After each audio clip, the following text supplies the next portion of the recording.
Jadi Pak.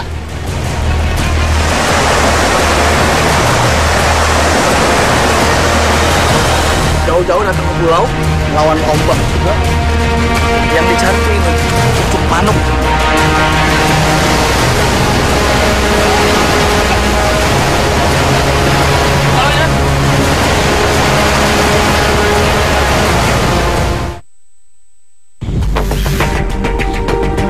Malah saya di pesisir Laut Selatan.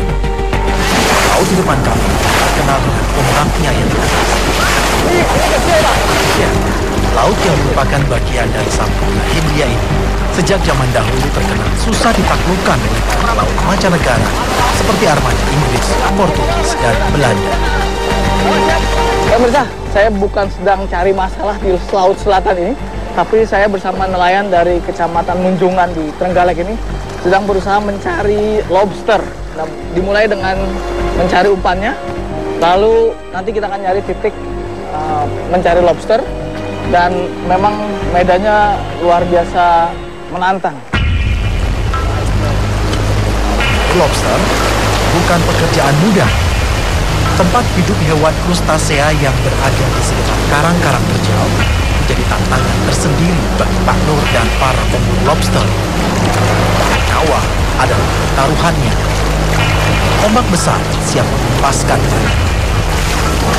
Karang tajam di bawah menunggu siapapun yang menang dan kurang hati-hati. Sejak dari berangkat, ganasnya ombak Laut Selatan sudah terasa di atas cukung perahu kecil ini. Namun di tempat pencarian lobster ini, deburan ombak berkali lipat kekuatannya. Sementara menurut mereka, hari ini laut aman dan pas buat berburu lobster. Konon, jika laut tengah pasang, karang-karang di tempat kami ini tertutup semua. Jadi Pak. Itu Pak.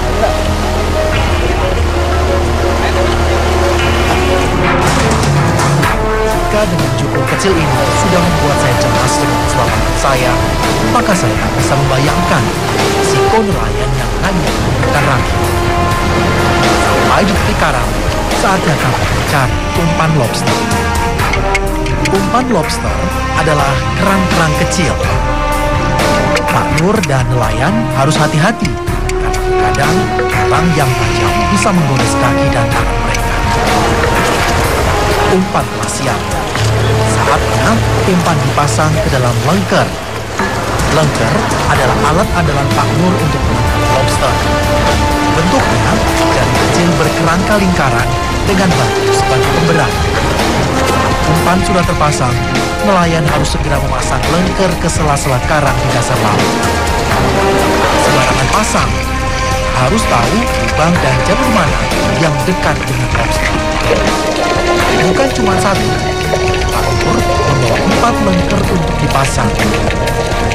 Nah, gelombang yang semakin tinggi, dirinya harus berkali-kali masuk ke dalam air dan memasang perangkap. Jika dirasakan, resiko kehilangan nyawa ini terkadang tak sebanding dengan lobster yang didapat. Lobster merupakan hewan nokturnal yang biasa mencari makan alam baru. Karenanya, lobster akan dibiarkan berada di bawah air selama semalaman. Dan sudah terpasang semua. Tinggallah mereka menunggu peruntungan. Harap lengker mereka berisi lobster esok hari. Sembari meniti perjalanan pulang, Pak Nur dan kawan-kawan bergerak ke sisi karang yang lain. Mereka akan mengambil perangkap yang sudah dipasang malam sebelumnya. Mereka harus mengingat di mana perangkap berada malam sebelumnya. Setelah menunggu beberapa saat, akhirnya lengker berhasil didapat. Ini saya mendapat lobster bambu atau lobster hijau. Memang hasilnya tak terlalu banyak dan besar. Namun mungkin inilah rezeki mereka hari ini. Tantang maut di Laut Selatan, serta berharap hasil dari alam menjadi pilihan hidup nelayan. Masih hidup ini, Pak?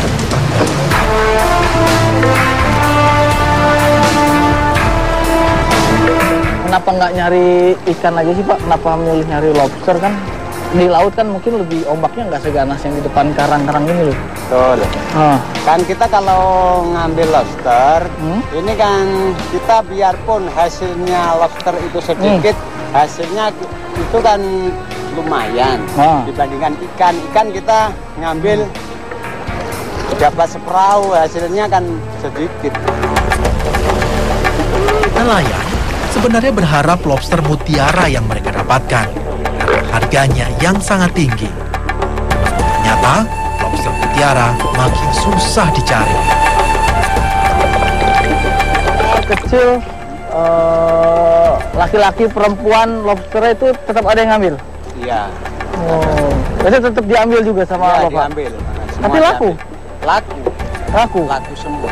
Dari berapa? 1 on, 2 on, sampai 1 kilo ke atas. Laku ya? Laku semua. Pak Nur dan kawan-kawan masih akan memeriksa perangkap di tempat lain. Saya memilih menepi ke karang. Sejenak perhatian saya tertuju pada Pak Tukiman. Usianya sudah kepala 4. Dirinya masih bertahan mencari lobster untuk mendapatkan penghasilan. Yang membuat saya terpukau adalah Pak Tukiman tak memakai alat bantu apapun, berenang dan mengandalkan kecekatan mata dan tangannya menangkap lobster. Untuk itu, Tukiman harus berjuang melawan ombak keras di karang dangkal. Berkali-kali ombak menghempaskan dirinya ke karang. Pengalaman puluhan tahun membuat dirinya sudah paham dengan ombak di dekat karang. Sedikit demi sedikit, keranjang lobster pun terisi. Dalam waktu kurang dari 2 jam, hasil tangkapan lumayan banyak. Nah katanya nggak langsung diterima juga Mas? Kata ada syarat-syarat juga dari pengepulnya. Iya, ini yang diterima itu yang bisa hidup. Hidup pertama tuh ya? Yang pertama kali bisa hidup, terus nggak lepas kakinya. Ini ada yang lepas nih? Ini cuma 2, misalkan 3 ini nggak laku lagi. Kalau 2 masih bisa? Masih bisa diterima. Oh, tapi kalau itu Mas, kalau mati diterima nggak? Diterima tapi murah harganya. Murah berapa biasanya? Biasanya yang laku ini bisa 300, cuman 100. Cuma 100.000? Populasi lobster berkualitas yang semakin jarang sedikit banyak mempengaruhi ekonomi nelayan di pantai selatan. Puas Mas. Agar ketersediaan lobster di laut tetap terjaga, sebagian warga menjadi pengawas perburuan lobster di pantai selatan. Saya dan Pak Tukiman pun bertemu dengan mereka. Harusnya yang boleh ditangkap sama yang tidak tuh apa aja? Dari Terus, ukuran dan rajungan pun kalau yang telur juga tidak boleh ditangkap. Terus aldi ini lobster ini yang telur seperti ini tidak boleh ditangkap. Jadi kalau Pak Tukiman melakukan aktivitas seperti ini, kalau menemukan lobster yang telur seperti ini dilepas lagi Pak ya. Iya Pak ya. Ya tolong diingat-ingat. bertelur, rajungan, udang, lobster nggak boleh. Ya, Terus? yang telur. Terus yang kecil di atas 8 cm. Itu kalau Pak Tukiman melakukan aktivitas seperti ini harus tidak boleh ditangkap. Terlanjur kena Pak itu tadi. Ya ini peringatan. Tapi kan ini laku juga Pak di pasar. Ya lakunya semua laku. Cuman kan kita itu butuh masa depan anak cucu kita. Jadi tidak harus sekilas kita itu kaya raya sekarang ini. Tapi kalau sekarang saya kaya raya, tapi akhirnya anak cucu kita itu tidak dapat apa-apa kan rugi. Yang rugi kan kita sendiri. Ternyata dari hasil tangkapan Pak Tukiman terdapat lobster yang sedang bertelur dan berukuran kecil. Bapak-bapak pengawas ini pun mengingatkan tak asal ambil lobster. Peraturan Menteri Nomor 1 Tahun 2014 melarang penangkapan lobster yang tengah bertelur. Lobster anakan yang panjangnya kurang dari 8 cm dan berat kurang dari 200 gram juga tak boleh ditangkap. Tak cuma lobster, aturan ini juga memuat batasan penangkapan kepiting dan rajungan. Ancamannya main-main, 3 tahun penjara dan denda sebesar 150 juta rupiah bagi nelayan yang kedapatan melanggar peraturan. Sayangnya, bagi para pengawas, kerja mereka saat ini belum maksimal. Upaya menegakkan peraturan yang mereka jalani bagai pepesan kosong. Nelayan nakal yang mereka tangkap bisa bebas begitu saja. Kita sini Pak, kita antar. Pengawasan tak bisa dilakukan sepihak. Butuh kesadaran bersama tentang penting kelestarian habitat laut. Laut yang penuh biota akan menjadi rezeki bagi nelayan di sekitarnya. Sebaliknya, tanpa kehidupan biota laut, maka laut tak akan berarti apa-apa bagi nelayan. Dari laut, ini saatnya Pak Tukiman menjual hasil tangkapannya. Dalam waktu kurang dari 24 jam, lobster dari Trenggalek ini akan dibawa ke pasar internasional. Semakin segar lobster, harganya semakin tinggi. Lobster kali ini hanya Rp350.000 per kilogram.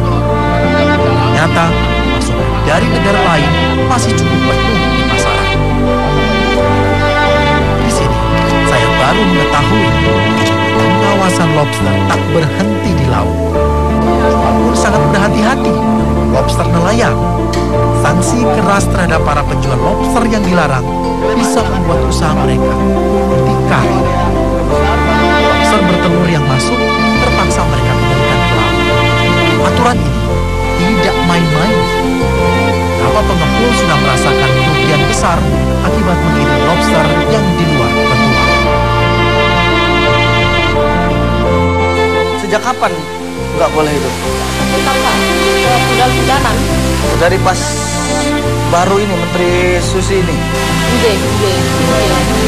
Terus kurang ikan sate Kediri itu Pulau Betowangsul, itu Pulau Jameli Rambak, Pulau Kong malih laut. Oh ya, tapi ibu tetap ambil dananan terus ditaruh di laut lagi. Nggih. Masalah mesakne Mas. Oh. Sing jare mulai saler, ngoler. Terus ning kene kok ndak dituku kan mesakne. Mesakne sing golek dadi tak tuku ya sebagai harga standar tapi kuwi tak sulne kene retikune bakul. Oh.